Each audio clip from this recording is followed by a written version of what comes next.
Good morning. कैसे हो दोस्तों? बरसात का मौसम आने वाला है। इस बात का संकेत तो इस रेन लिली ने दे ही दिया है। तो बरसात आने से पहले अपने किचन गार्डन में क्या क्या काम करें ताकि आप टाइम से आपको सब्जी फ्रूट मिल सके। ये खिला है मेरे गार्डन में एक लोटस। देखो कितना खूबसूरत है ये। और कुछ बर्ड्स भी आ रखी हैं। ये और ये जो खिल के ख़त्म हो चुके हैं ये वो हैं। ये देखो इसमें सीड्स बनते हैं। तो कौन से ऐसे काम हैं जो किचन गार्डन में आपने बरसात से पहले करने हैं? अगर आपने बीज नहीं लगाए हैं तो आप लगा लें।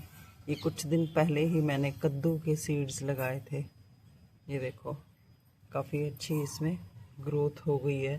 अब टाइम है इनको सेपरेट करके लगाने का। जब तक हम सेपरेट करके नहीं लगाते तो अच्छी ग्रोथ नहीं होती और इक्वल डिस्टेंस दे के ही लगाने चाहिए। ये है दोस्तों मेरा किचन गार्डन। आप देख रहे होंगे कुछ दिन पहले ही मैंने ये सब सब्जियां लगाई थी, जिसमें कि हैं ये बैंगन। काफ़ी बड़े बड़े प्लांट्स हो गए यहाँ पर। इधर हैं कुछ मिर्ची के प्लांट्स और इधर नीचे हल्दी निकली हुई है। और इस साइड में देखो ये सब बेलें चढ़ रही हैं।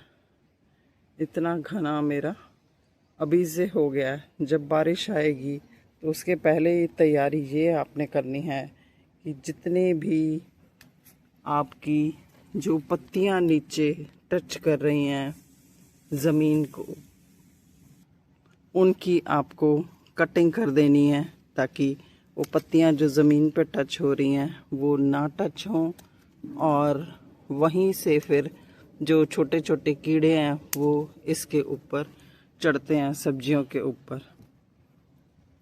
ये देखो तो नीचे के चाहे आपके पास बैंगन लगे हुए हैं, टमाटर लगे हुए हैं, उन सब की आपने इस तरह से कटिंग नीचे से कर देनी है ताकि नीचे का आपको सारा दिखाई दे।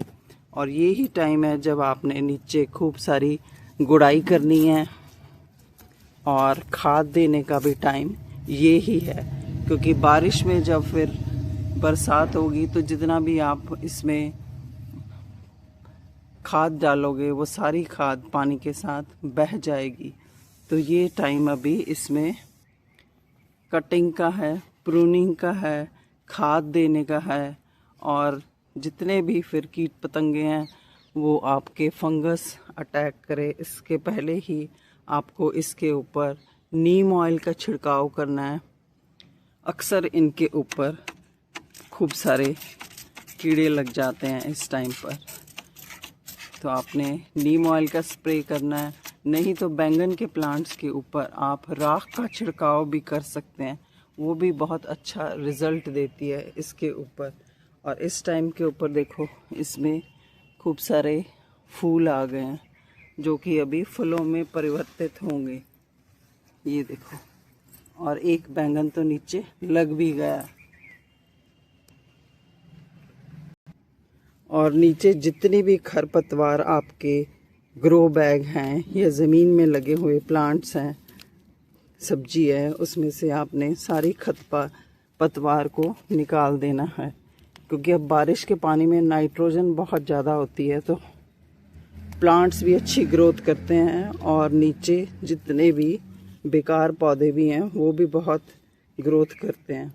तो आपको गुड़ाई, निराई, फंगीसाइड का स्प्रे, प्रूनिंग और खरपतवार को निकालना, ये काम बहुत ज़रूरी है।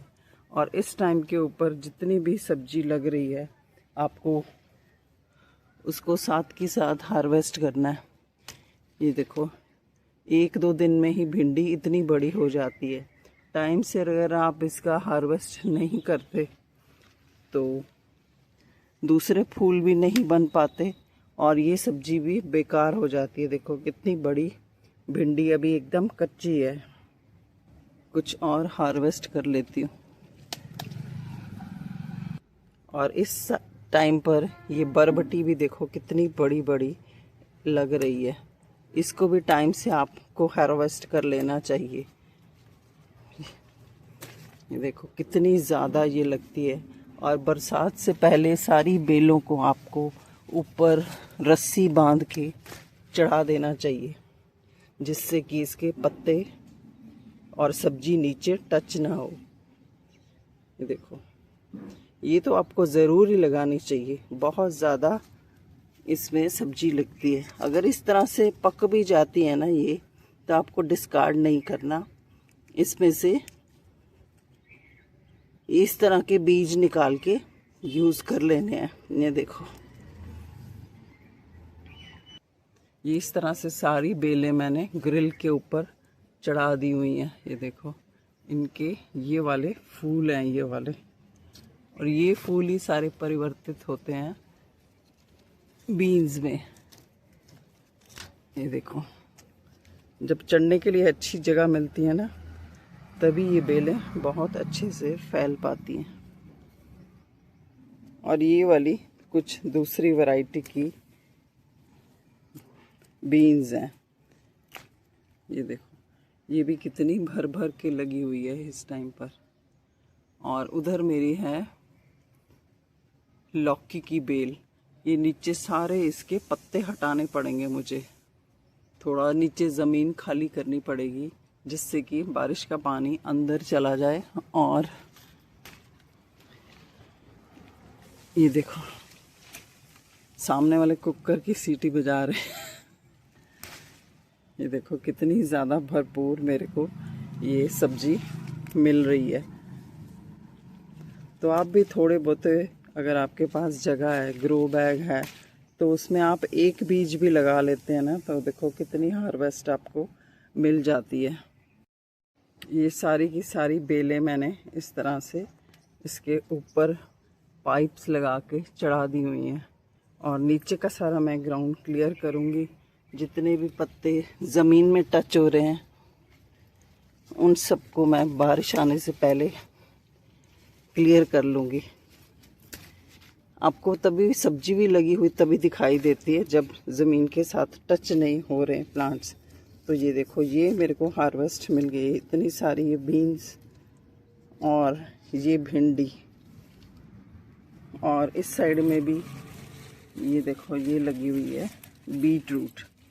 ये भी आप लगा सकते हैं। अभी भी कुछ छोटे पौधे हैं जो कि अभी अपने आप ही निकल आए हैं, उनके सीड इधर उधर गिरे हुए थे।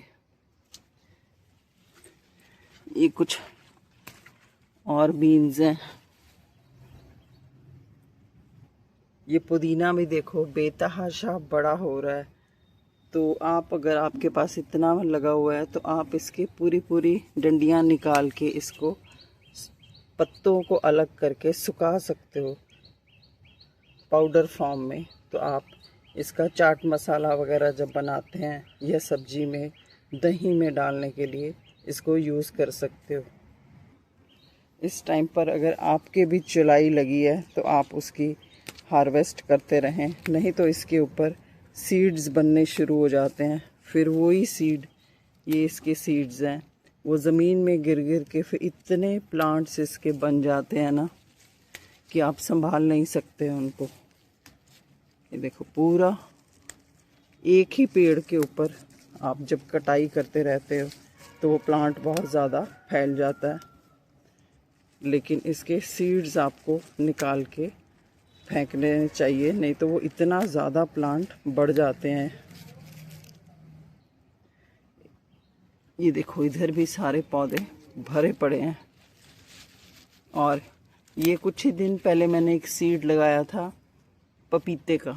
अभी बारिश का टाइम आने वाला है, तो उसके पहले आपको सारे प्लांट्स लगा लेने चाहिए, सीड्स बो लेने चाहिए, चाहे वो सब्जी के हों या आप कुछ और मल्टीप्लाई करना चाहते हैं प्लांट्स। तो कटिंग लगाने का टाइम भी ये ही है। ये कुछ और भिंडी भी है। ये कुछ दिन पहले ही मैंने ये प्लांट्स लगाए थे। ये भी भिंडी के देखो कितने बड़े हो गए हैं। और इनके भी नीचे नीचे जो पत्ते हैं इसके मैं सारे नीचे क्लियर कर दूंगी। अगर आपने कुछ प्लांट्स लगाए हैं तो उनको रीपॉटिंग का, शिफ्टिंग का टाइम भी ये ही है। और ये देखो पालक मेरी इतनी ज़्यादा बढ़ गई थी कि उसमें अभी सीड बनने शुरू हो गए हैं।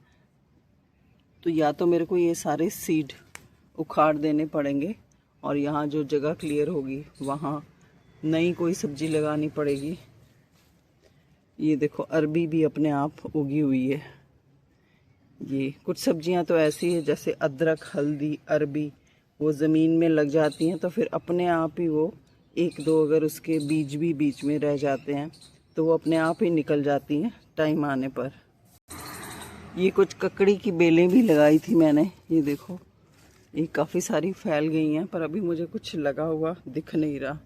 और वो मेरे गार्डन का एक हीरो भी है। ये देखो कहाँ गया, ये दिख रहा होगा आपको। ये पूरी निगरानी करता है यहाँ पर और जितने भी कीट पतंगे यहाँ पे होते हैं उन सबको ये खा जाता है। तो मेरे को कोई पेस्टिसाइड भी छिड़कने की ज़रूरत नहीं रहती। देखो कितने मज़े से वो वीडियो बनवा रहा है। सारा दिन ये यहीं पे पत्तों के ऊपर घूमता रहता है और जितने भी कीड़े वो सारे इसी का आहार बनते हैं।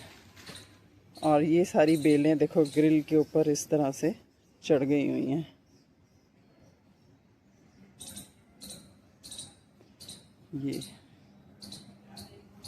तो आप भी इस टाइम पे बरसात आने से पहले पहले ये सारा काम अपने गार्डन में कर लें, जिससे कि टाइम से आपको बारिश में मुश्किल ना हो और आपके प्लांट्स और जो सब्जियां लगी हुई हैं आप जिसमें कम थोड़े फ्रूटिंग होनी शुरू हो गई थी उनको आप निकालें नहीं, क्योंकि बरसात के पानी में बहुत ज़्यादा नाइट्रोजन होती है और भर भर के सब्जियां आपके फिर से लगनी शुरू हो जाएंगी। ये देखो ये मेरी बेल लौकी वाली, ये मैंने इस तरह से रस्सी से बांध दी थी और ये एक पोई की बेल है। ये भी देखो अपने आप ही ये सीड से निकल आई थी, जो कि इस तरह से बड़ी होके दीवार के ऊपर, ऑफ कोर्स मैंने इसके ऊपर एक धागा बांधा हुआ है।